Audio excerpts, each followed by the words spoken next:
So welcome again. This is our third or fourth webinar this year.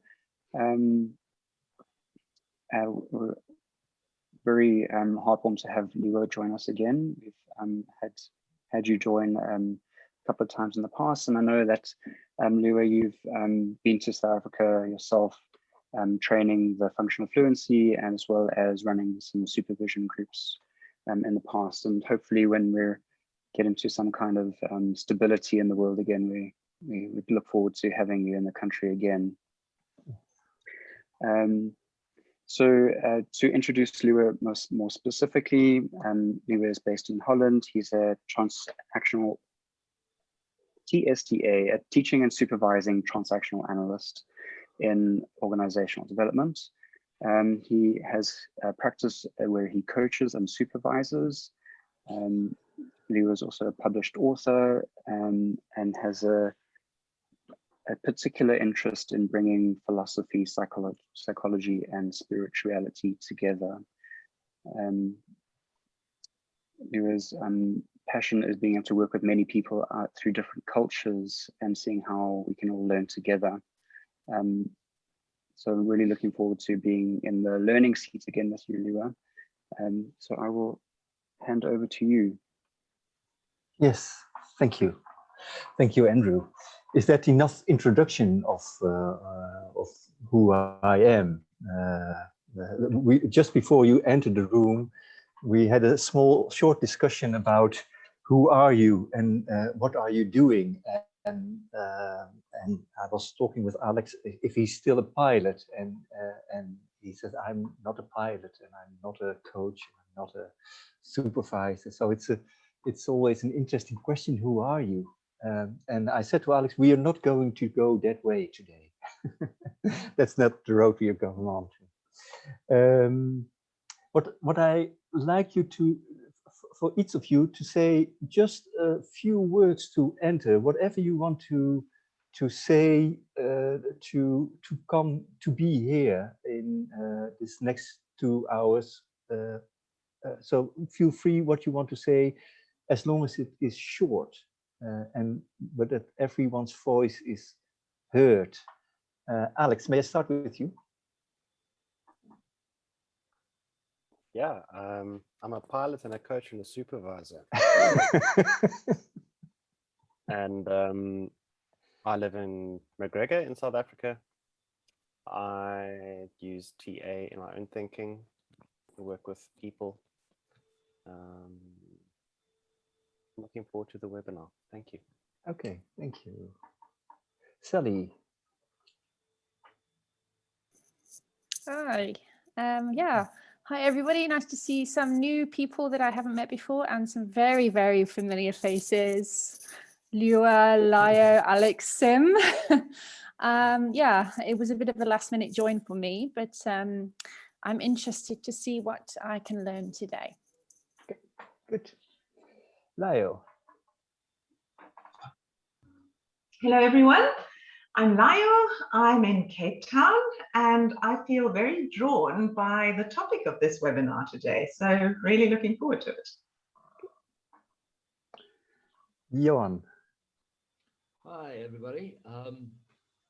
Can you hear me? I suppose you can hear me. Yes. I'm in Johannesburg. I work with corporate teams in the role of coaching and facilitating the process of getting the folks to be a lot more effective.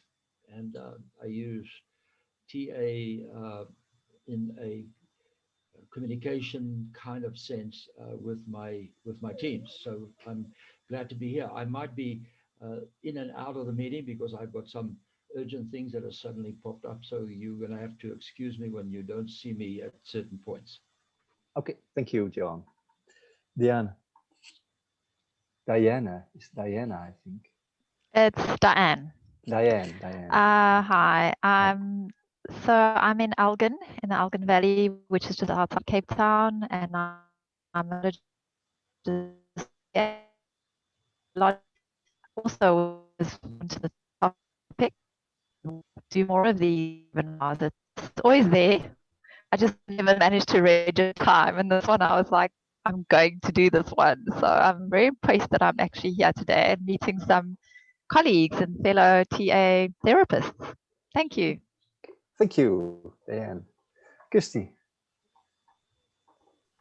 Hi everyone, I'm a life coach in Cape Town and I'm working towards my CTA in education, and yeah, also drawn by the topic and kind of committed to attending all of these because I'm hosting all of them this year because I'm on the executive committee of the SATAA, so it's a great opportunity to just learn and learn and learn and learn. So excited for today. Thanks.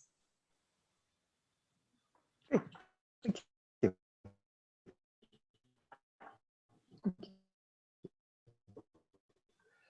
Margriet. Lovely to see everyone Hi, again. Hi, Lieuwe. No. Haven't seen you in a while. So very glad to be here. I am a CTA and Lieuwe assisted me in preparing my TPO for the TEW, after which I will start my process towards the TSTA, and during which I will be called a PSTA, I think. PTSTA. PTSTA. Oh, all those. Very Thank happy you, to be Margriet. here. Yes, yes. When are you going to do your TW? October. So it's October. still a while. Okay, thank you. Sim.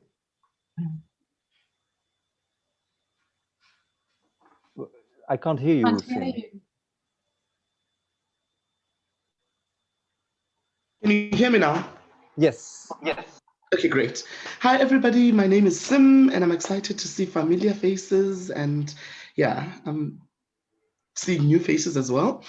I'm drawn to the topic because I'm making big life decisions, like moving communities, and the question that asked, how free are we? I was wondering, am I going to get freedom, or am I going to be stuck and want to come back? So I'm pretty keen to see what transpires today, and any chance to see your face, Lieuwe, again. Yeah. Thank you, Sim. Pooja. Hi everyone, I'm pretty excited to be here today. The topic is what has drawn me here for this session today, and I'm really looking forward to what was shared about positive way to look at script, and also Viktor Frankl, and anything new that emerges. I'm just looking forward. Thank you. Okay, great.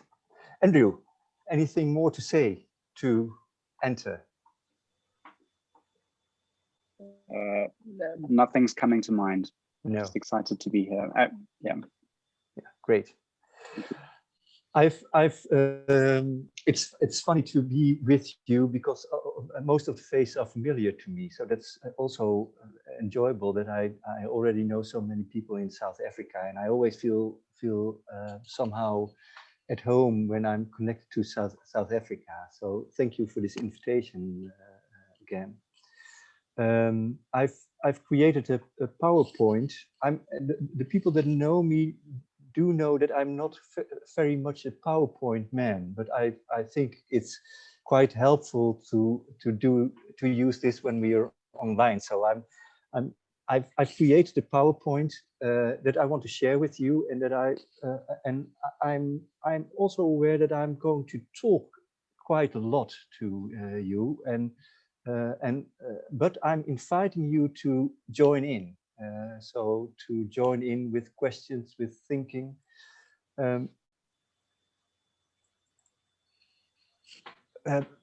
Because it's I've called this presentation, it starts with yourself, but it doesn't end there. And that's a quote from Martin Buber, South Africa, not a South African, a philosopher and psychologist, a Jewish man, who for me is a great source for inspiration.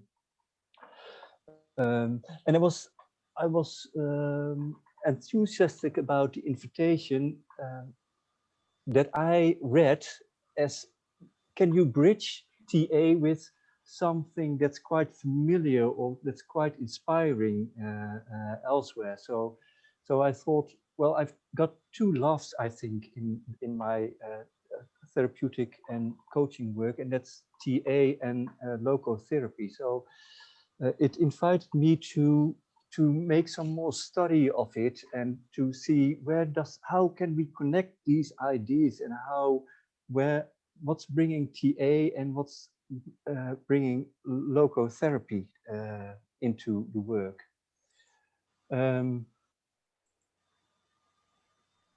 For our contract for today, when I started to make this presentation, I wanted to create a round circle full of ideas and giving you an idea of the richness of the thinking of both Bern and Viktor Frankl. And I ended up with thinking, well, I'm not that far already. So my thoughts, my ideas are still in some embryonal phase, and I think it's because of that I'd really like to share it with you where I've come up to, and invite you to inspire me from your side. So feel free to bring in whatever you think that could be useful for my work and for your own work too. So it's an invitation for exploring that I give, and I invite you and myself not to get to any conclusions today. Is that okay? Yeah. If you want to say no, please put on your mic so I can see, I can hear it. My thinking started with two books. As some of you know, I'm the son of a minister of church, and I grew up in a world where the meaning of church and the meaning of others took a big place in my life. And at the same time, I always say I'm a child of the 70s, and the 70s were, for me, that was the time of freedom and creating autonomy. And in these years, I had two heroes in books. The one was Ayn Rand, the writer Ayn Rand, with the book The Fountainhead. I'm not sure if any one of you knows her. She's quite influential in the thinking around neoliberalism and that sort of things. And she created a hero that it was called Howard Roark, and Howard Roark was an architect, and in literature, I think he's the most independent hero that I know. He only looks for creating his own ideas and creating great projects, and he, well, if we talk in TA language, he is such an autonomous man that I was always jealous of him, both in his work as in love. And on the other hand, I had Chaim Potok, who wrote The Chosen, and Chaim Potok was a Jewish writer and a rabbi, and he wrote the book The Chosen with Danny Saunders as a hero. And Danny Saunders was a young man whose father wanted him to become a rabbi in an Orthodox church, and Danny didn't want to become a rabbi, but he wanted to become a psychologist, and it was not allowed for him to do this in this Orthodox milieu that he came from. And what fascinates in his struggle was that he wanted to stay part of his community too. So he wanted to become a psychologist, and then he wanted to stay part of his community. And when I thought about these two writers, I thought both of them are part of me. Both of them are part of my history. So there's this young man who wants to become autonomous and do things on his own way, and on the other hand, and say goodbye to all his history in church, and on the other hand, there was this somnus bit in me that was about going my own way and still be part of the community that I came from. You have a question. Yes. Is Ayn Rand the person who wrote Atlas Shrugged? Is that also by Ayn Rand? Yes, okay, that's then also by Atlas. Yes, that's know also by, and I think in Atlas Shrugged, she went away. I was fond of The Fountainhead, and in Atlas Shrugged, I read all the things that could go wrong if people are going too much on their own way and being too autonomous, too much looking for their own autonomy. So when I was thinking about these two writers and thinking about both Byrne and Viktor Frankl, I thought they have quite some things in common with my two heroes. So and I think they're not. Both also Jewish people. Ayn Rand was a Jewish woman, and Chaim Potter was a Jewish man. And for me, Viktor Frankl is more or less connected to the person in The Chosen, to Danny Saunders and his thinking. And Eric Byrne is for me connected to the thinking of Howard Roark. And if you look at these two persons, then they have some things in common and some things are quite different. So Eric Byrne was born in Canada as Eric Leonard Bernstein. He was a Jewish man, and his parents were immigrants from Russia and Poland. And Viktor Frankl was born in Austria as Viktor Emil Frankl, and he was also a Jewish man, and he was a survivor of the Holocaust. And if you read the biographies, they're both pretty much influenced by their backgrounds.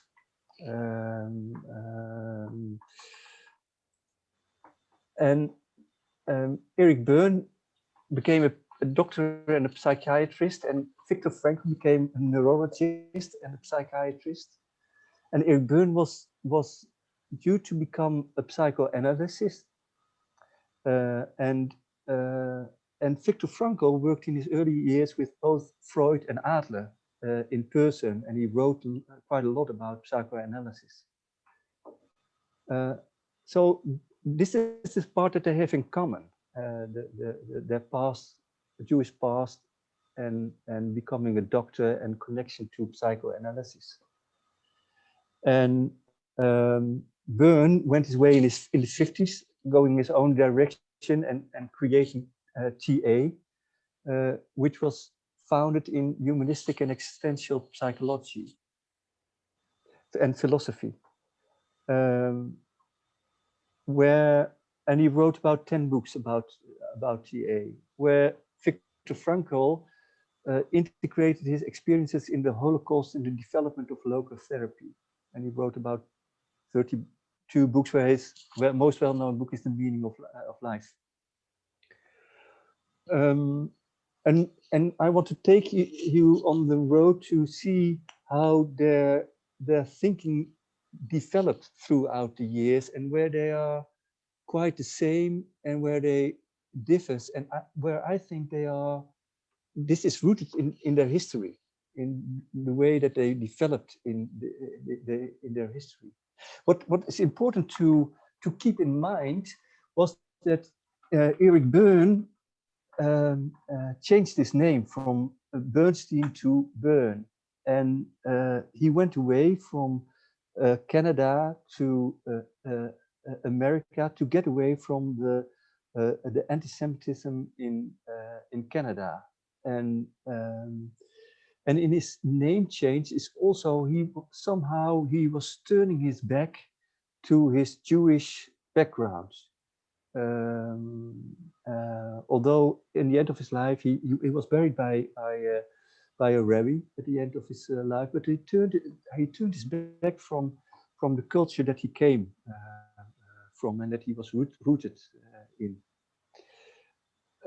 Where Viktor Frankl at the start of the World War was almost ready to emigrate to America, and then came to the house of his parents, and he saw there a piece of paper where the start of the how is it called, the Ten Commandments, one of the commandments to honor your father and your mother.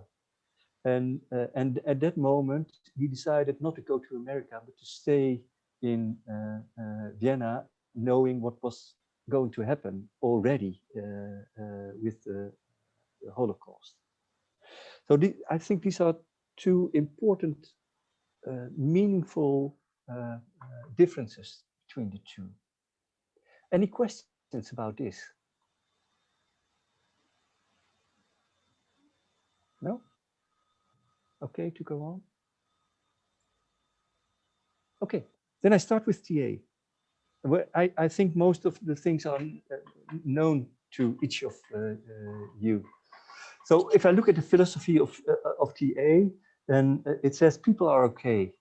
And people make early in life decisions about who and what they are in life.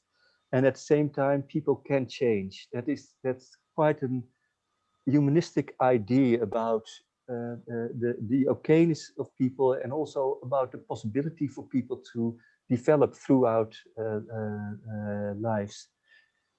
And in the center of Burns' thinking, to me, is the script, idea of script, and where Burns said the script is a life plan based on a decision made in childhood, reinforced by the parents, justified by subsequent events, and culminating in a chosen alternative.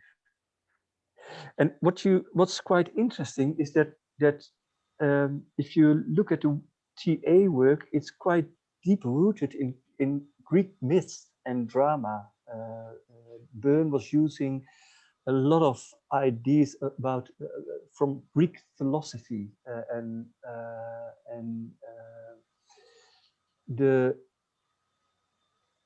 if you look at the characters in Greek philosophy, they are quite outspoken. They are okay. Sorry, my Siri is going to talk with me.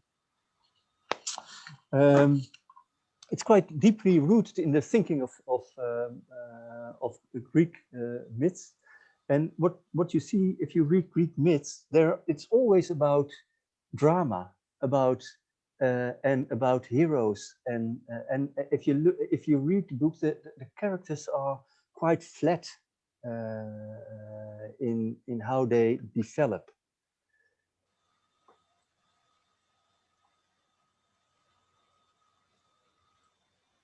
And then the aim of TA is about freeing yourself and to learn to do things on your own way. This is again about the Howard Roark way of living somehow connected, about becoming autonomous. And to achieve this, one has to throw away all or most of your script and start over. Where Burns says, which most people are reluctant to do. So if you want to do it differently, you have to separate somehow from your script life, from the world you come from, and say goodbye to it, and become autonomous in it. And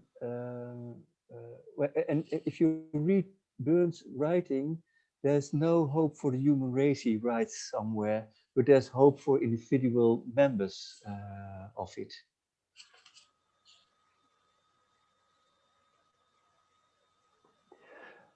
So if you look at where his philosophy comes from and is rooted in, it's rooted in empirism. That's he wants to keep theory closely related to real world events, and it's about real life, and you can see it. You can see it happening with people, and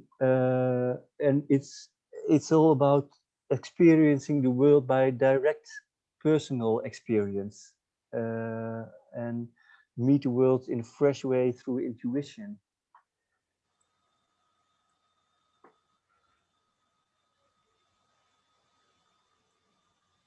And that's for me, for the topic that I want to talk about. What's more important is how it's rooted in existentialism.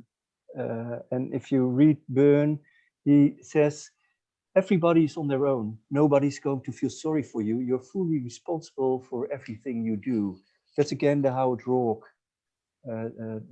idea. And he makes the connection to poker, where he writes, once you put the money in the pocket, you'll put it in the pot. You can't blame anyone else. You have to take these consequences of that. There's no copping out. And if you read him close, he's quite connected to the ideas of the existentialism ideas of Sartre and Camus, which is about, well, the life itself has no meaning, but you have to make meaning it yourself. You have to take responsibility for your life yourself. Any questions about this or ideas to add? I have a question. Yes. I'm interested in your take, Lieuwe, as someone who's quite experienced in the development of TA, on how people are okay as a philosophy or a philosophical statement is compatible with there's no hope for the human race. Yes. But only for the individuals in it. Because at first glance, it seems like they're not compatible. Yes. I think they are not compatible, but I think they somehow are mirroring the complex personality of Eric Byrne, who had and now I'm going to play the psychologist without having met him, but who was as a child confronted with anti-Semitism in Canada, and also as a grown up with no possibilities to do his further development on becoming a doctor in Canada, and to go to the United States. And I think if I read his biography, I think Byrne was a quite cynical man with not a great trust in mankind, and developing a theory on the other hand that's about growth and growth of the individual. So there was somehow a belief in the growth of the individual, but a deep mistrust in the possibility for mankind to develop. Also a deep feeling about the capacity for mankind to become intimate in their life. When I did my first TA training in the 80s, I was taught that people are not able to have more than 15 minutes intimate relationship in their lives. That was a quote also from Byrne, and it was taught at that time in TA by the people who learned me TA. And at the same time, there's this longing for possibility of growth. So I think there's some contradiction in it, Alex. Do you agree?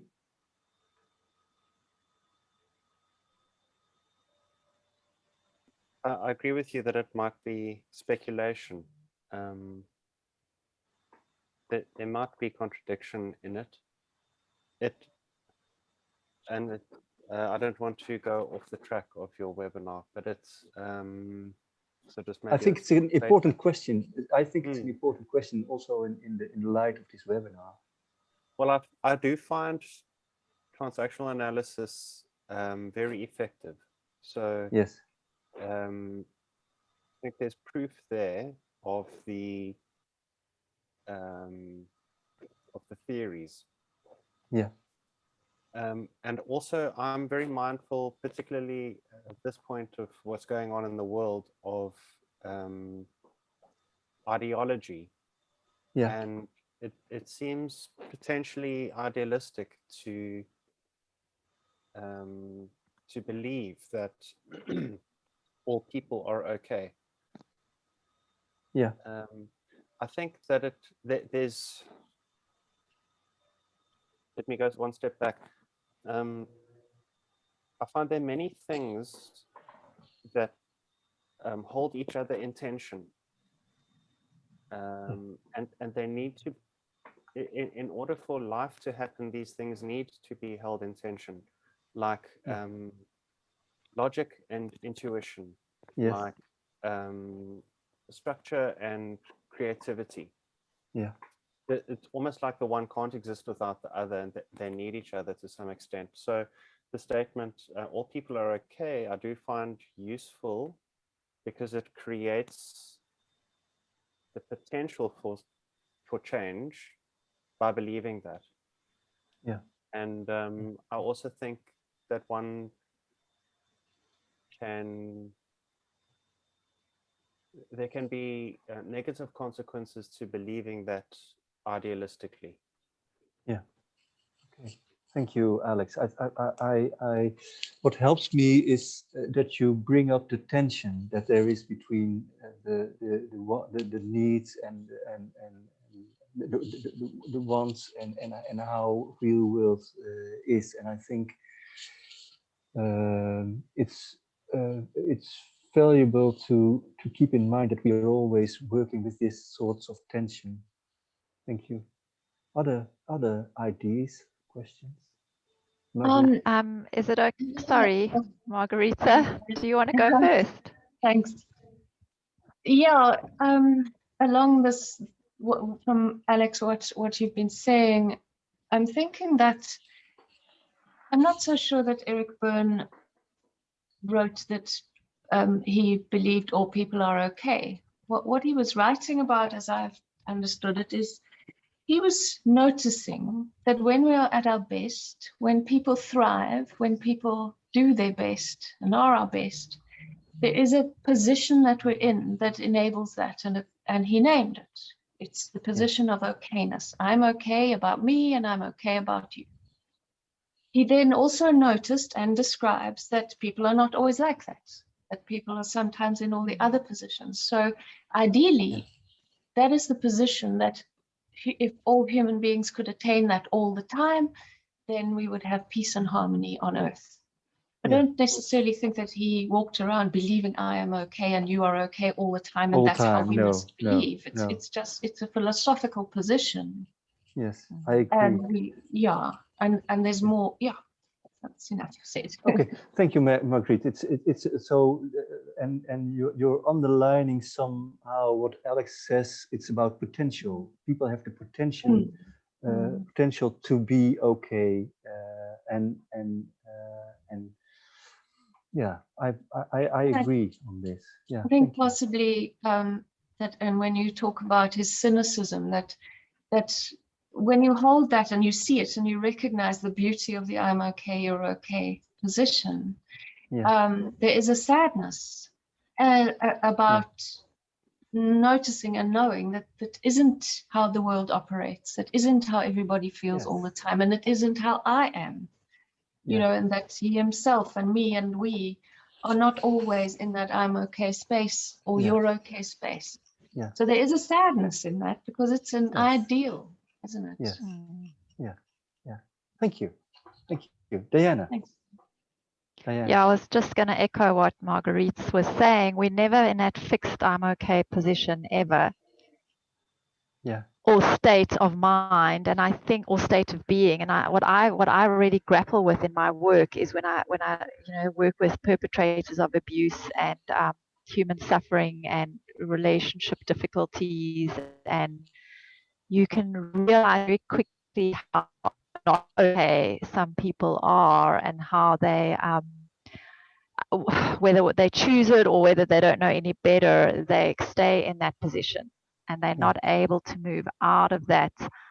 I'm not okay, or they think they're okay, you're not okay, that tendency to blame everybody else. Yeah. So I think these positions are not concrete. They're shifting all the time, but certainly to work towards that ideal that people can shift into an I'm okay state, because when you're working with perpetrators of abuse, you have to believe that.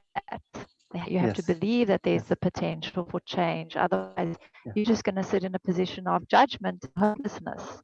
Yes. So, of course, it's an ideal we work towards, but it's not necessarily realistic, maybe, for some people. Maybe that's why Alex, he said, he has hope for individuals, but not necessarily the human race. Yes. Yes. That's my Okay, understanding of that statement. Yeah. Thank you. One other thing's come up is recently I looked up the difference between philosophy and ideology, and philosophy is pragmatic, so it can be applied in practice, and ideology can't necessarily. So it's interesting because this people are okay is always introduced as a philosophical statement, but it's almost magical in that it seems to exist in a space between philosophy and ideology. Yeah. Yeah. And you said philosophy is pragmatic and ideology is what was it with this? Ideology isn't necessarily attainable, and it's almost like philosophy with an agenda. Yeah. And I do see that people are okay is philosophical, but it also has an agenda, but it's a positive agenda. Yeah. That's maybe where the potential Yeah. exists. Okay, thank you.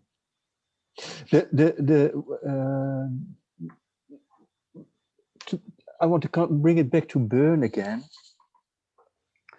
because I'm an organizational man, and in organizational settings we always talk about Hemerus. Who's the Hemerus of your organization? Who's the one who's the father of your organization, and how is his? Hello, Sharon. Good to see you. Hi. Hi. How is this? Our Hemerus still visible? How are his ideas still visible in the organization? And I think somehow the personality and this contrast in the man who was burned for me is always visible in TA and the struggles that we have in TA with quite where the idea of being okay is almost a mental state of being, where I don't always see this state in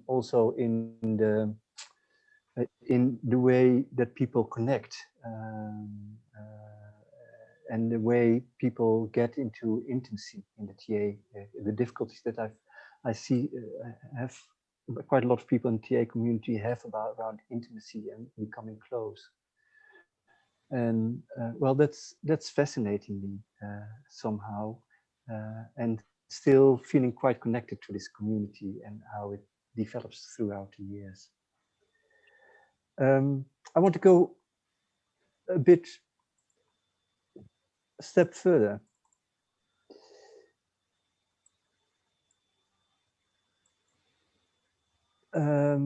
So for me, there are three central words in transactional analysis that I want to highlight. The first of them is autonomy, and the second one is about the freedom from. And this word freedom from, we will discuss this later. This last word from. What is this? What is this from about? But it's the somehow connected to the raw freedom, being autonomous in how you develop and how you go forward into life. And a central word for me is it's about self-realization. So TA is about autonomy, freedom from, and about realizing yourself, developing yourself.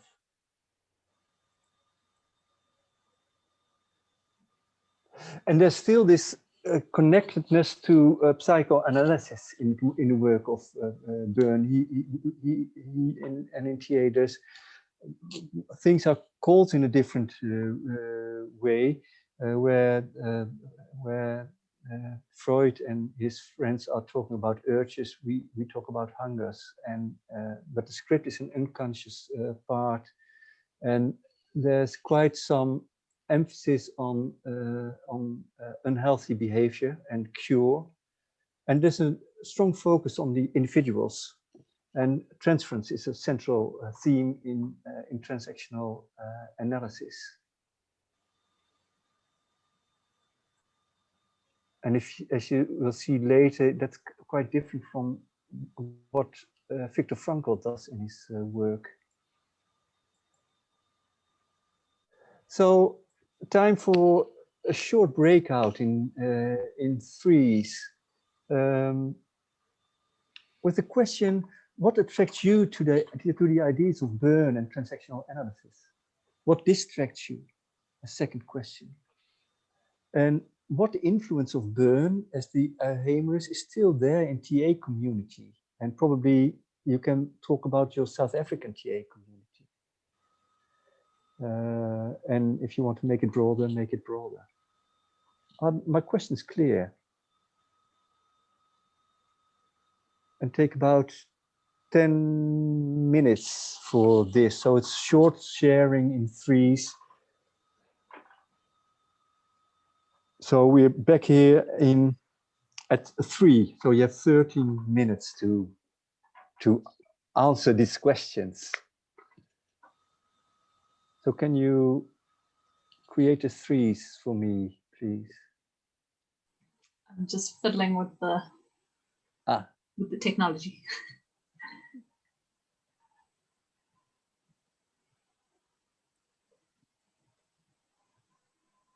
Okay, Lieuwe, it's automatically assigned you to a room, so just don't accept the invitation when it comes up. Okay, thank you. And you will look after that. We're back here at 3. Okay, thank you. Enjoy. And 10 minutes, right? Yes, 10 minutes. Okay. Johan just left for about 15 minutes. He will return. Anything to share about your dialogue in the breakout rooms, or any questions that arise there?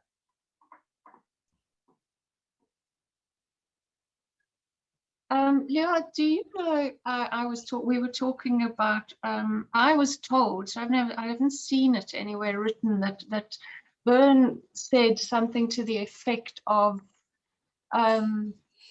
Sometimes he doesn't know if he's playing the piano or the pianola, or the pianola is playing him. Do you know that saying, and where is it from? And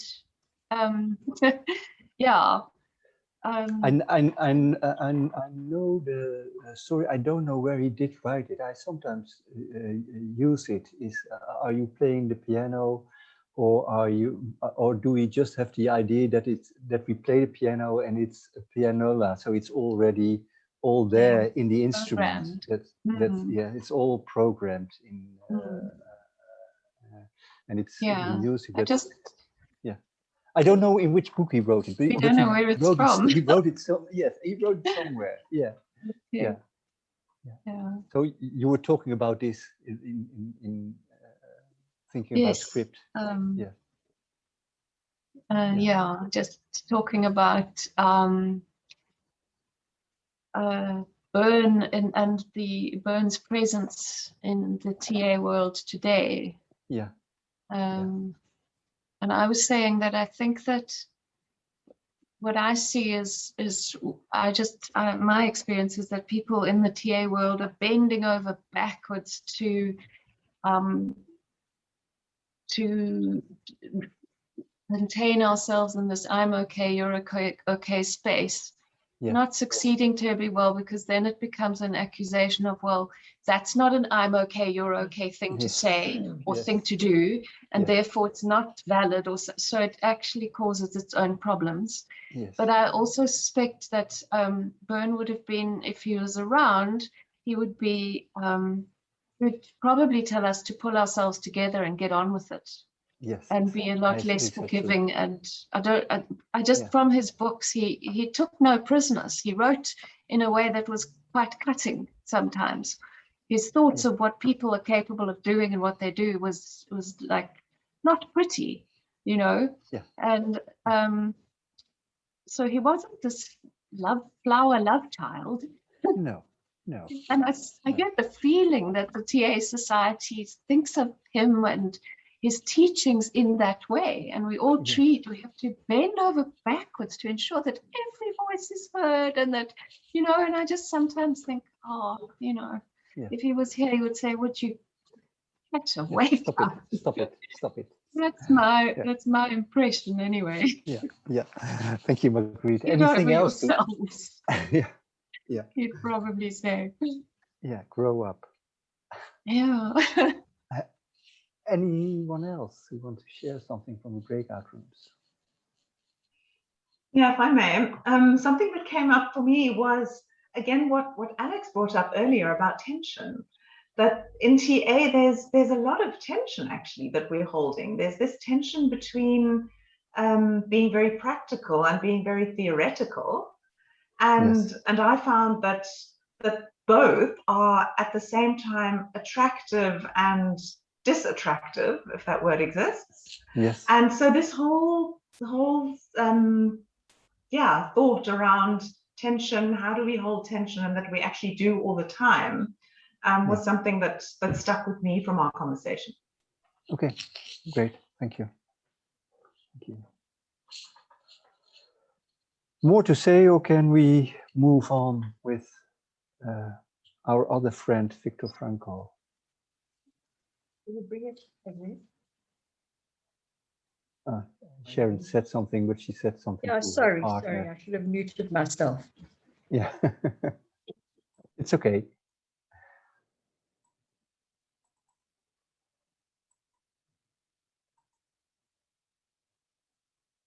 So if we move on to logotherapy, I don't know if you all know the full history of Viktor Frankl. I think it's quite well known. He was psychiatrist already in the 30s in last century, in the 20th century, and developed. He worked with people in a hospital who want are depressive or want to want to suicide themselves, and there he developed his ideas about meaning and about will, and he further developed these ideas in a practical way, almost, when he was in the Holocaust in Auschwitz and Birkenau later, and where he leaded groups with people who get depressed and didn't want to live anymore, and the ground philosophy of his thinking is about the freedom of the will. So people have a will that is free. So he says that people can you can take everything away from people, but you can't take away the freedom of the will from people. And the will of mankind is to give meaning to what they do. So we are meaning seekers throughout our life. And he says, and life in itself has a meaning. So what we have to do with our clients is to look after what makes them their life meaningful.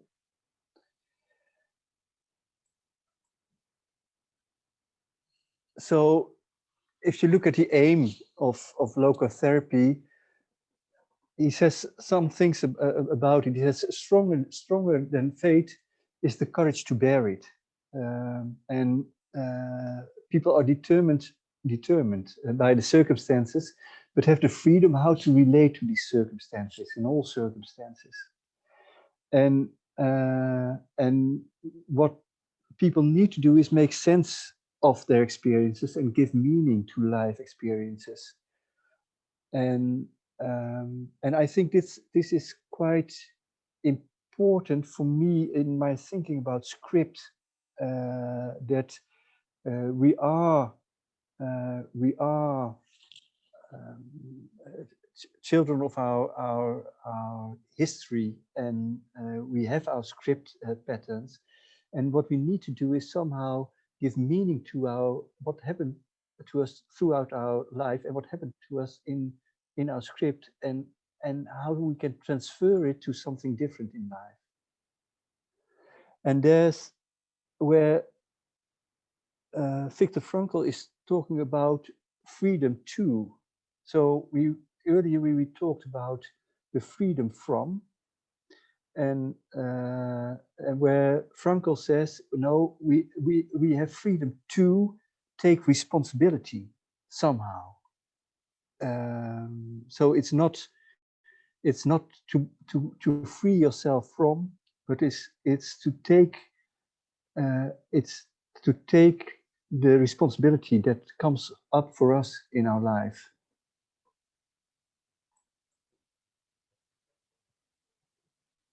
So in the work of Frankl, there are three keywords to me. The first one is love, and he says love is the capacity to understand the uniqueness of the other person. And the second one is conscious, and where he says conscious is the capacity to understand the uniqueness of a situation, to deal with this uniqueness. And the third one is about self-transcendence. Self-transcendence is the capacity to transcend oneself. And there he goes, for me, a step further or a step different than Byrne does, where it's more about self-realization, where Frankl takes the road to self-transcendence. And that brings me to the point where I started. It starts with yourself, but it doesn't end there. So somehow we have to take the responsibility to give meaning to our lives in connecting to others and in giving meaning for life for others or for the bigger whole. And if I look at the philosophical roots of the thinking of Frankl, it's Judaism is the central thing. If you read the Bible, and especially if you read the things that rabbis wrote about the Torah, it's the whole story is about freedom to take responsibility. And And there's this other way of thinking about existentialism from a man like Karl Jaspers, who said is what man is, he became by the case he made himself responsible for. And that's another way of looking than the existentialism that we talked about earlier.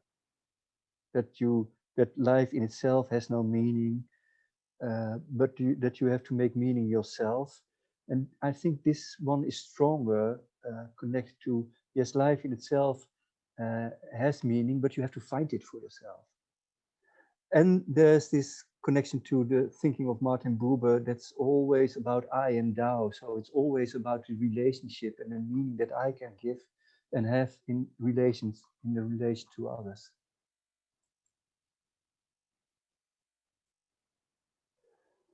So any questions around this? It's Franklin short, as it was Burning short too. What comes up to your mind if you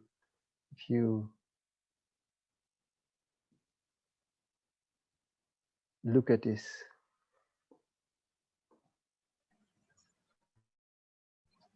I have a question here. Yes. One is, I want to understand what is the definition or way of understanding self-realization that was mentioned a few slides earlier. And that was under Burns' topic where you mentioned about autonomy, freedom from, and self-realization. Yeah. And second question is the meaning about taking responsibility. Yeah. Is it viewed in similar lens by both Byrne and Viktor Frankl? Are the meanings being held in a similar context about taking responsibility for? Yeah. I start with the first one, and then I need some more words from you for the second question. But let's start with the first question. If I think the topic of self-realization is very much rooted in the 60s, 70s of the last century. It's about personal growth and becoming yourself. One of the books that I wrote has this subtitle, Becoming Yourself with Transactional Analysis. And it has, the title is This Is Me. So this is me becoming yourself with transactional analysis. And it's where I think it's very much connected also to the thinking of Maslow, where we probably all know the pyramid of Maslow, where the self-realization is the highest standard that we can come to. What's an interesting thing that in his last book, Maslow wrote that he made a mistake with this. That it's not that he thinks it's not about self-realization. That's the highest topic, but that it's self-transcendence. It needs to be self-transcendence. So somehow he made a layer up there, and that connects for me to the step that I make, that it's about that we need somehow this self-realization, that we need to know about our script, that we need to know about our own development, about our own way of growing up, but it's necessary to know that to be able to come to some sort of self-transcendence and to add something to world, to society. Does this help, Pooja? Yeah. What are other thinkings about thoughts about this, if I say this?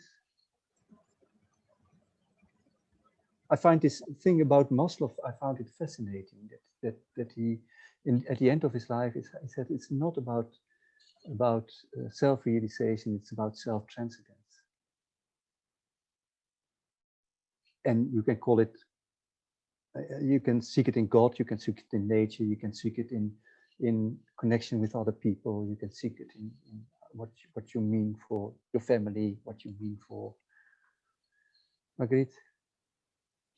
Yeah, I was just thinking how, for me, it sounds to me as if, you know, that TA takes us to that point, and we need to do the work of self-realization. Yes. First, and from there, we can move into the work of self-transcendence. So it extends the and it's lovely because it doesn't end there. Then this self-realization isn't the goal. It doesn't end there. Then what next? And there is something. I like this. Beautiful. I don't know Viktor Frankl. I mean, I've obviously read the very famous book, but I don't know much about logotherapy, and you're really making me want to look into it more. Really interesting. Yeah. Okay. Thank you. I have one question, but I keep it back for a moment. So first, see if other people want to share some of their thinking.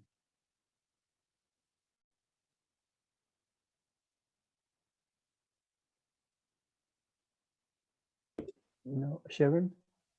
Yeah, I'm just thinking about, you know, the whole concept of rights and responsibilities. Yes. And how, you know, there's this big emphasis in our modern world on rights. You know, everybody's got the right, and everybody's rights are important. But there doesn't seem to be as much emphasis on responsibility. No. And I think that what's missing is that the two are so completely connected that you cannot separate rights from responsibilities. And when you start doing that, it causes big problems. And that's what I'm seeing around me. You know, that somebody, was it you, Marguerite, who said that we TA people bend over backwards to accommodate each other. And actually, do we have to accommodate to every individual with all their quirks and their problems and lose sight of the whole? And I think that that's to a large degree what's happening, and it's very concerning for me. Yeah. Well, I think we have here an heritage from the 60s thinking about freedom. So this is about the freedom from and being on your own and your own development. And it's also the price that we pay for the neoliberalism ideas. It's about having the freedom to have freedom from all restraints that there are. And what really helps me is this idea from Frankl, and I say again, deeply rooted in the Jewish philosophy about the freedom to take responsibility. So that's quite a different way of having freedom, I think. Yeah. Yeah, and I agree with you, Sharon. We pay a big price for this 60s experiment that we've had. Yeah. Well, it's not an experiment anymore. It's now become a reality, and it's a very harsh reality. Yeah. Yeah. Okay, thank you, Sharon. Others want to? Lyle. There's something that's coming up for me around this transcendence thing, because we sometimes say that people should get over themselves. And I was kind of wondering, is that what we actually mean? So get over yourself or get past yourself, and wondering if that's actually only possible when the person has had the chance to be with themselves and become themselves and realize themselves. So this thinking of like how we always say we need to meet people where they're at. Can we always ask people or expect people to get over themselves? Also in the sense of being accommodating and taking everyone else into account when they haven't had the chance or haven't taken the opportunity to realize themselves yet. So yeah, just something I was wondering about. Yeah. Well, that's about the same question that I wanted to ask you. So is there a need to how big is if you read Frankl, Frankl doesn't go that way. So Frankl doesn't go the way about you have to look at yourself and well, in some sense, he's to think about what you're here for, but you don't have to go through all your personal history, but you have to make use of your personal history.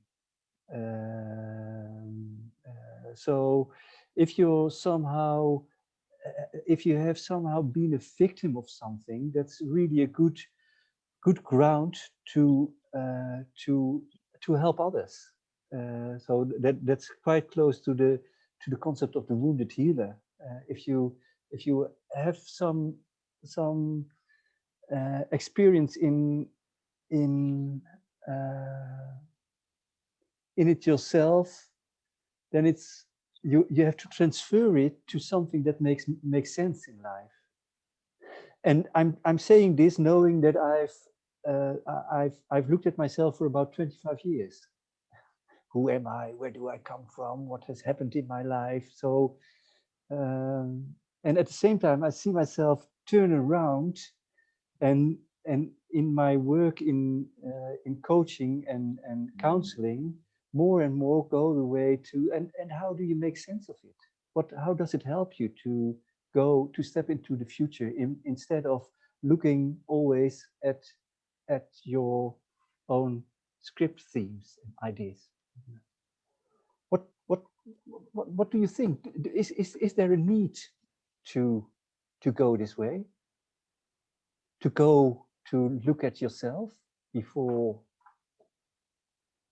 stepping to the others?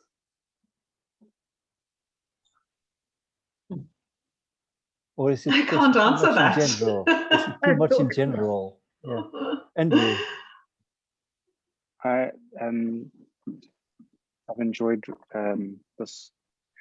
these last few things. They're helping me culminate into some new thinking around a picture I got in my mind, Lieuwe, when you said about a wounded healer. So that's a term that I keep in mind quite regularly when I work with people. Yeah.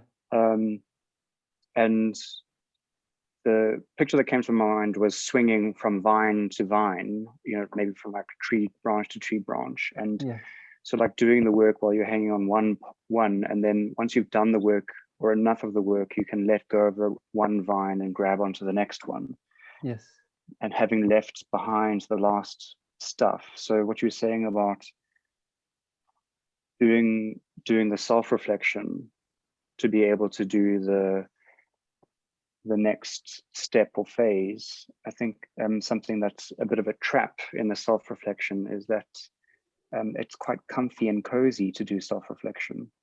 Yes. And then the another metaphor that came to mind was about birds evolution or growing up, and then eventually they have to be a fledgling, and some birds, the parents actually kick them out of the nest, like you're done now, you've done enough of your self-reflection, now go and do the work. So there's something there about noticing, okay, this is now too much self-reflection and it's not getting me or anyone else into a better place. That's what's coming to mind. Yeah. Thank you. Very helpful, Andrew. When you were talking last week, I had a man here for supervision, and he called himself a little oil man. Do you know this way of saying in South Africa? A little oil man is someone who makes things smooth, go smooth, but it's a bit hidden. so it's a bit hidden way of I look after how people connect to each other and that everyone is happy and that things go well, but it's not in the open, and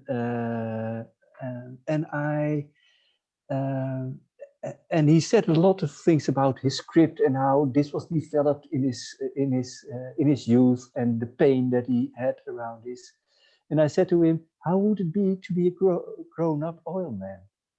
So just to stand up and be the oil man that you are, and make use. That's probably you are meant to be this oil man, and how much more effective could you be with your history to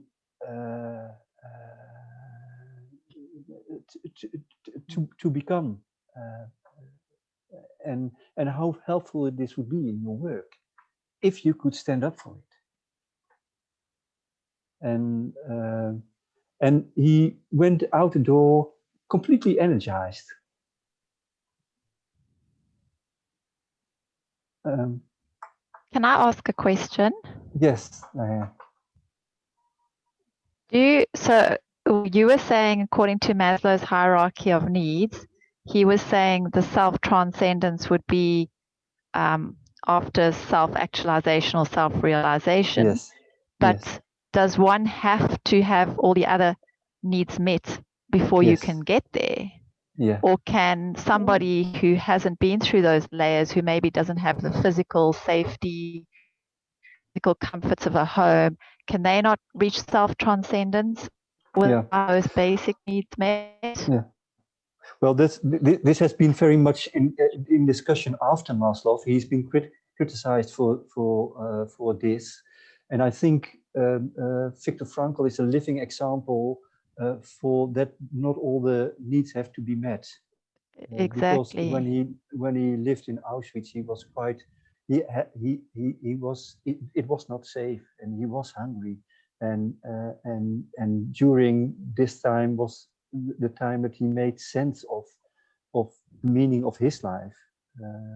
So and for many of the prisoners that he witnessed around him as well. Yes. Mm-hmm. So the scheme of this hierarchy is about we go through it and somehow, but they are not. We don't go from one step to another step. Yeah. Thanks. Okay, welcome. Alex, you have the pose of a thinker. What's your thinking? It's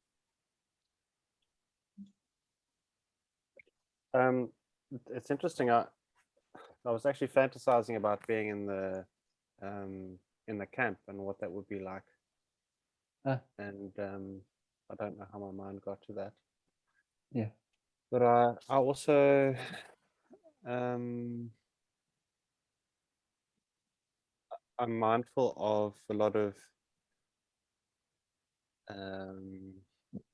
non-Western spiritual practices where the people are called ascetics. So they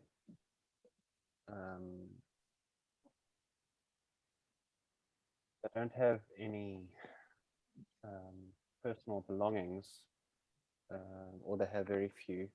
Like some Buddhist monks, they have a bowl and a spoon, and maybe a bed. Yeah. And that would seem to contradict the first levels. Oh, and they are celibate as well. Yeah. So that kind of wipes out most of the first level of Maslow's hierarchy.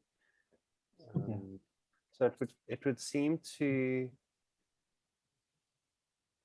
be a way of self-transcendence in a different paradigm, because at least the initial interpretation of Maslow's hierarchy is that there need to be material needs, and I'm wondering if that sets up a paradigm all the way to self-actualization.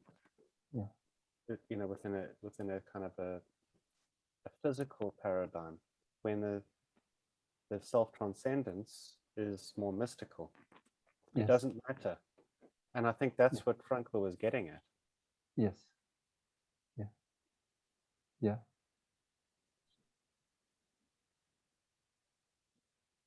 That's an interesting thought. Thank you, Alex. Pooja, you had two questions. I answered the first one, and the second one I said I need some more words from you. Or is it already answered? The first question I really had a very different view of what I asked, and I got varied views, and I'm happy with that.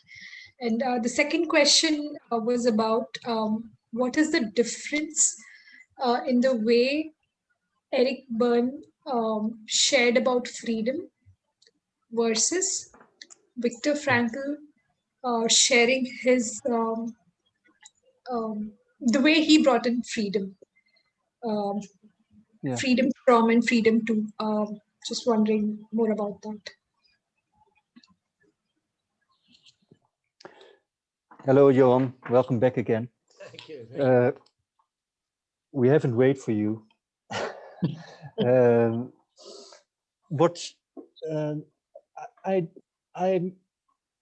not sure that Frankl was quite explicit about freedom too.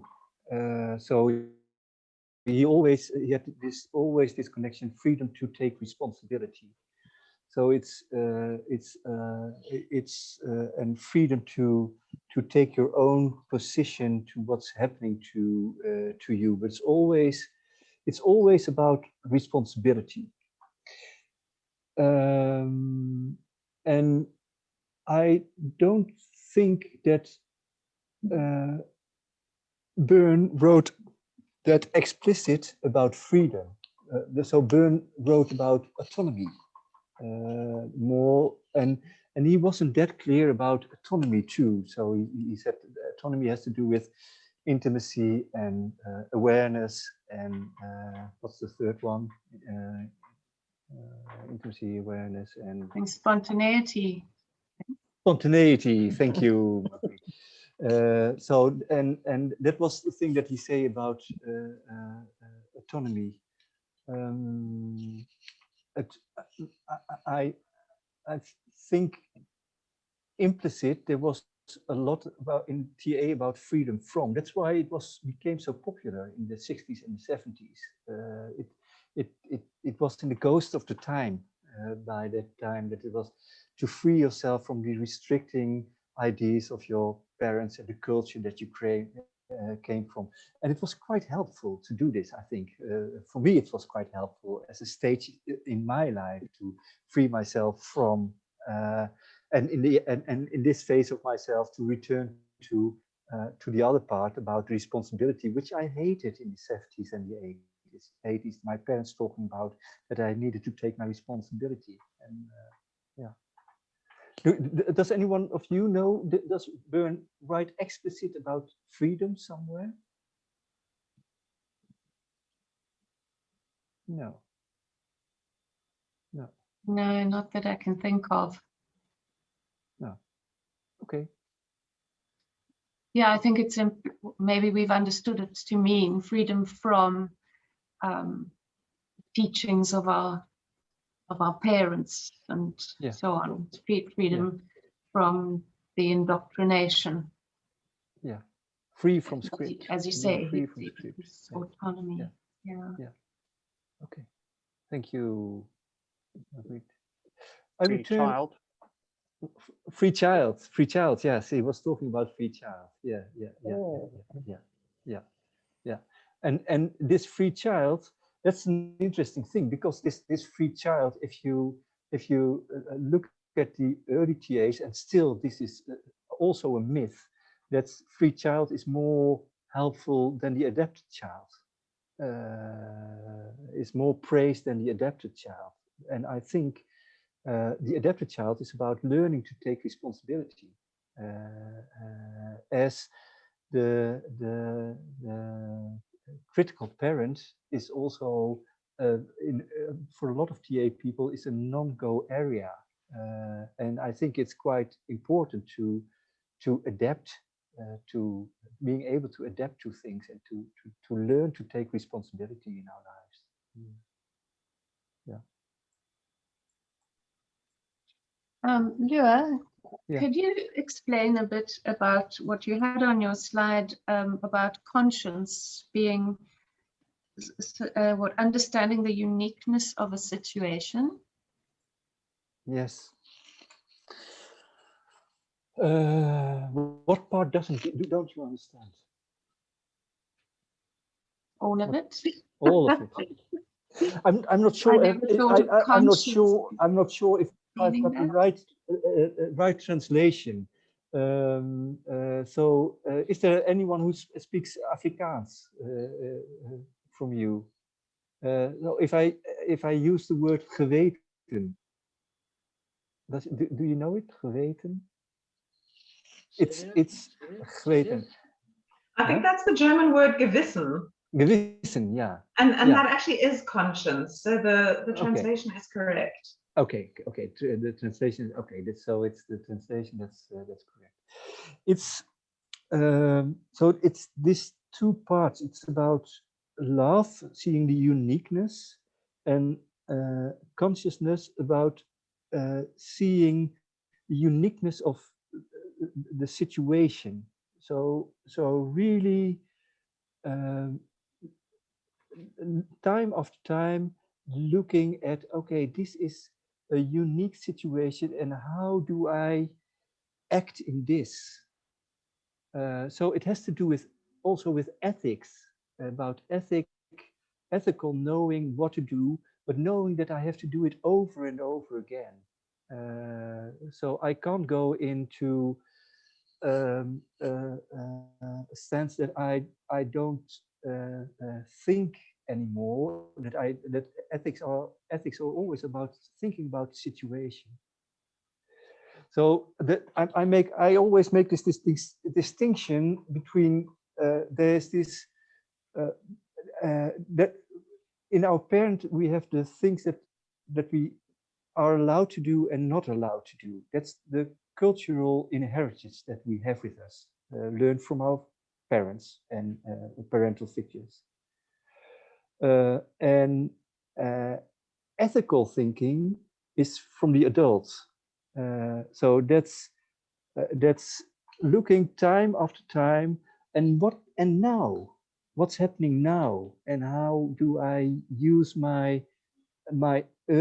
do I follow my earlier messages, or is there a need to do it differently? Does this help, Marguerite? Yes, yeah. Thanks. That's helped a lot. Okay.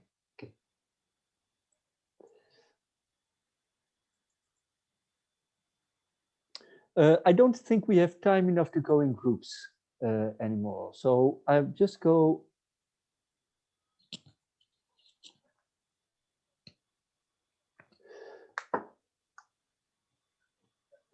forward. So then I was thinking about, if I look at burn and logotherapy, what do they have in common? And then I see three main areas that they have in common. They're all three, both are about growth, and in both awareness takes an important role. And in TA, there is this discussion that Sharon was talking about. I was thinking about a conference that we had years ago in Edinburgh. I think it's about 15 years ago. That was actually about freedom and responsibility. So this issue about, and what are we free from, or are we free to take responsibility? I think we are pretty well on the road with TA about in our thinking on this issue. So what's our responsibility in life? But the responsibility is more self-focused probably than taking responsibility for yourself, instead of taking responsibility for your community or earth or. And where they are different is that Bern's talking mainly about self-realization, where it's Frankl work is about self-transcendence. And I think Byrne, on a deep level, has a pessimistic view on mankind, where on a deep level, Frankl has an optimistic view on mankind. If you look at the Jewish roots again, there's always this belief in it's in the Messiah will come and the paradise will come, and we have it before us. We are growing towards it. What I love, there's this story from the Kabbalah that's about the God that's sending light to the world, but it comes broken to the world, and mankind has the duty, the obligation to bring all the light sparks together to create light again, and that has a deep optimistic view in it. In Byrne's thinking, it's about free yourself from script, where in Frankl's thinking, it's about embrace your script and give meaning to it. And where Byrne is more past orientated, we are looking backwards, what's happened to us, and try to make sense of it. Where Frankl's work is more future oriented. It's about looking about, and how can I make meaning of this in the future, in tomorrow or today or tomorrow, or where do I want to go to? Where Byrne is individual oriented and Frankl is always relational oriented. It's always about I thou. There's this beautiful quote also from Viktor Frankl, who says there's only a dialogical truth, because all truth comes up in the dialogue. And for me, that's very helpful to keep this in mind with all the work that I do, that the truth comes up in the dialogue.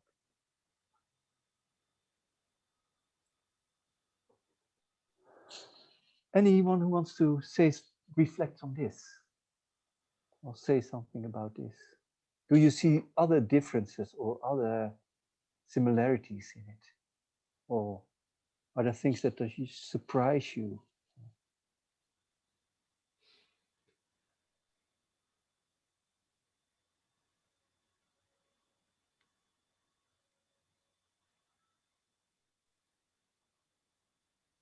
Thinking. I presume this is thinking, what you do. What I'm interested in is the fact that TA is becoming more relationally orientated, and it's almost as though some of these ideas from Frankl have infiltrated into TA theory. Yeah. As we go along. Yeah. Maybe because they've become more relevant in our society. Yes. People are moving away from psychoanalysis and dwelling on the past and sitting with trauma and all of that kind of stuff. Yeah. And maybe the hope that's contained in Frankl's work resonates more with our situation in the modern world, because we certainly need a lot of hope. Yes. Yes. Yeah, I like your thinking. I like your thinking. And there are also, if I look at the relational TA and the co-creative TA, they sometimes quote Frankl in it, and they sometimes quote Buber in their work, and they quote also a lot of modern science about what we know more nowadays about mirroring neurons and that sort of things, about how deeply we are connected than that we knew in the 60s and 70s. So there are more, and where both Keith Tudor and Graham Summers talk about their inspiration in field theory and talking about the field that we live in and the systemic work things and so and I think it's a good thing that we bring them into TA. I think it's really an enrichment of TA when we bring in relational TA and co-creative TA, and really necessary to keep our TA thinking up to date. Thank you, Sharon. Someone else who wants to say something? Sally. Yeah, I'm just kind of interested in to what degree the personal experiences of Bern and Franklin actually influence their viewpoint, because Bern is obviously pessimistic and Frankl is optimistic, and I'm wondering if there's an impact of actually surviving the Holocaust that's influenced that optimistic view versus the pessimistic view, because they're both Jewish. They both have Jewish backgrounds. Yes. So I find that quite interesting, actually. Yeah. Me too. And I wonder what would have happened if Bern didn't die on his 60 and probably became an elder and wiser man on his 80s, in his 80s or something like that. And also I can have my fantasy, and would he have returned to his original roots, because he came from such a rich background where obviously Frankl stayed connected to the whole of his life, and where Bern clearly took distance from it and turned its back to. And I've got a strong idea that in our life, if we're talking about self-transcendence, we need to make this move back to where we came from, where we originate from, to make sense of it in an adult way, to give meaning to it in an adult way, not in turning time after time at returning to the how bad it was and how difficult it was, but now how can I make meaning of it now? What did it mean to me now? That gives me this unique place in life, that the only person that can take it is me, because this is about my history. And may I use one story, Lieuwe, from a supervision we had last couple of weeks ago? I'm going to say yes. I don't know what it is, but it was about the tree. It was about the tree we talked about. The tree on your back. I see the tree again. Can you say something about what we said about it, about the tree and your history with it? Well, again, it was about tension, the different things and the different phases in life being at the same time. So this tree behind me has all 4 seasons at the same time. It's spring, summer, winter, and autumn. And what did I say? Oh, it was something about the birds and they're making their home there. And we would think that it's very strange if the birds decided that they're going to free themselves from this and from the environment that they grew up in, and try and flee from it. And yet that's what we sometimes try to do as human beings. And I think we were thinking about, well, whether that's natural or more whether that's healthy for us, and in that specific instance, what is healthy for me in terms of closeness with my family and my roots. And we came to this point that we were talking about this issue about freeing from script and taking distance from the world that you come from, and we connected it to this beautiful picture at your back, where you told the story that it came originally from your father's and mother's house. It was always there, and you had it almost unconsciously at your back, and it's such an important connection to where you came from. And it was in my bedroom as a child. What if you? It was in my bedroom as a child. It was yes, it was in your bedroom as a child already. So this is about going back to where you came from and looking with new eyes. What's the meaning of this history, and what's the meaning for tomorrow, and how can I make sense of it, instead of going away from the world that I came from, moving towards it and take my responsibility in the community that I work in. And how was I prepared for this throughout life? Yeah. Thank you. It helps me make sense of what I've been sitting with, which is the approach to script.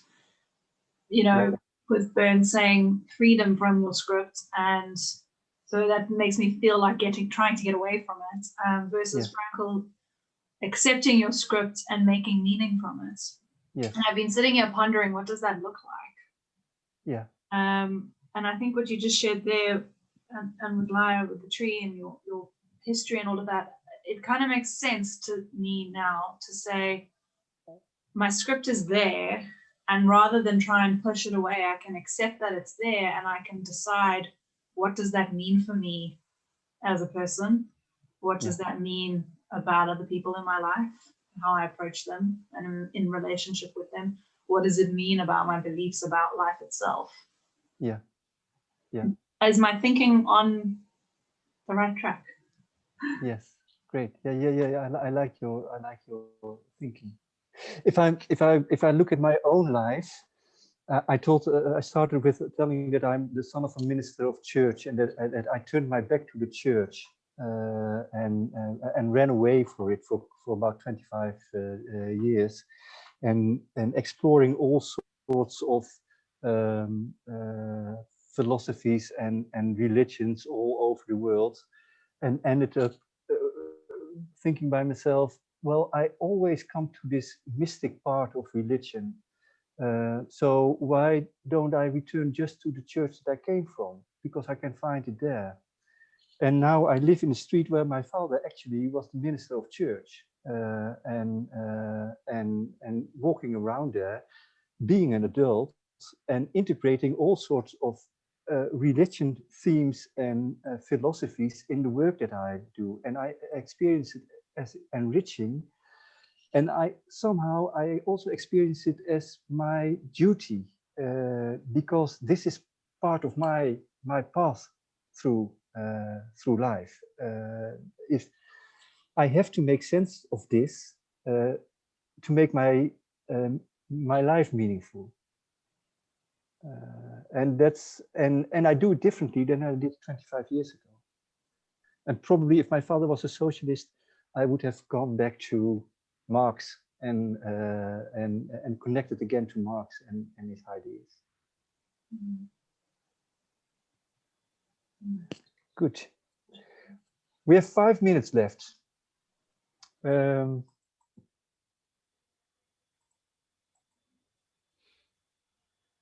So we already mentioned some things that are in development in TA, and I've got some signposts. So the rethinking comes up with the work of co-creative TA as the integrating adult. It's also about what we were talking last about, Kirsty, but how do I integrate what happened in life so that I get it free in my adult?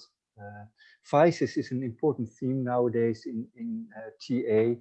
And functional fluency for me is an important signpost, as Susanna Temple talks about. Functional fluency is about love in action. And what needs more attention, where's more work to do? I think that's on this part of self-transcendence and responsibility. And I return to Frankel, where he says there's in counseling and therapy, there are 4 phases that we go through to free from symptoms and to change in attitude towards those symptoms. And symptoms will disappear and become manageable at the end. And the fourth phase is about search for new meanings and enrichment and purpose. And I think I know the first three very well from the TA. And I think that we can do more in the last one, search for new meanings and enrichments and purpose.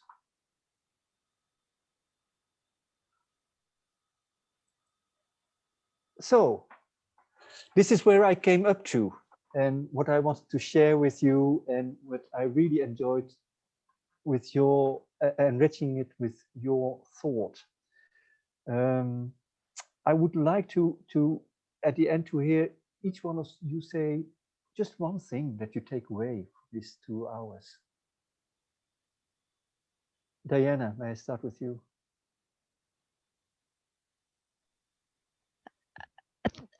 Yes, can you hear me now? Yes, I can hear you. Yeah, just the concept of self-transcendence. I need to go and explore that a little bit more in detail. And so that kind of stood out for me a little bit. Okay, thank you. Pooja. The word responsibility, the way Viktor Frankl brought about it, that holds a lot for me. That's what I'm taking back to. Okay, thank you. Johan. Well, it's for me a good experience just to enrich my thinking and to hear different points of view and experiences. So from that perspective, you know, I appreciate it. Thanks. Okay, more. Sim. Yeah, my takeaway is I want to look more into what logotherapy is, because actually the first time I'm meeting the term and the methodology, but also something around freeing myself from. Yeah, there's a lot of things I need to free myself from. I come from a family that's deeply rooted into culture and myths, and some of those I don't believe in, but because the family believes in it, and if you don't do it, then there are consequences. So you've given me some homework to tap into that and sort of explore what happens if I don't do something that I'm meant to do according to other people. So thank you. Okay, great. Lieuwe. So what I'm taking away for myself is to think less about either or and more about the both and. Okay, thank you. Margriet. Yeah, I think I'm quite excited about the notion of the embracing one's script and using it to find meaning, because I am at the moment personally in a place where I have been battling with meaning. And so this is a really auspicious time that this has come, and I'm going to look deeper into this. So thank you so much, Lieuwe. Great, great. Thank you, Margriet. Kirsty. I've had a man's search for meaning on my Kindle for about over a year now, and I haven't read it yet. So this is making me feel like I really want to go read it, because from the little bit that you've shared about Frankl, I feel a resonance with it, and I want to go explore that more. So thank you. It's been really useful. Great. Alex. Do you mind if I go last?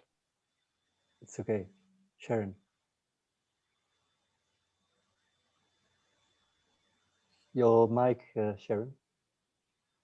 Your microphone. Either I have it on when I shouldn't or off when I shouldn't. It's been very refreshing for me to start thinking about different things. You know, I've been so involved with other stuff for so long, and it's just nice to focus back on, you know, looking at philosophical aspects of things and what I'm really doing and what life means. And so I've really enjoyed this conversation. Thank you. Great, great. Thank you, Sharon. Andrew. So the 4 words that I captured was acceptance, tension, choice, and responsibility. and looking forward to playing more with those. Sally.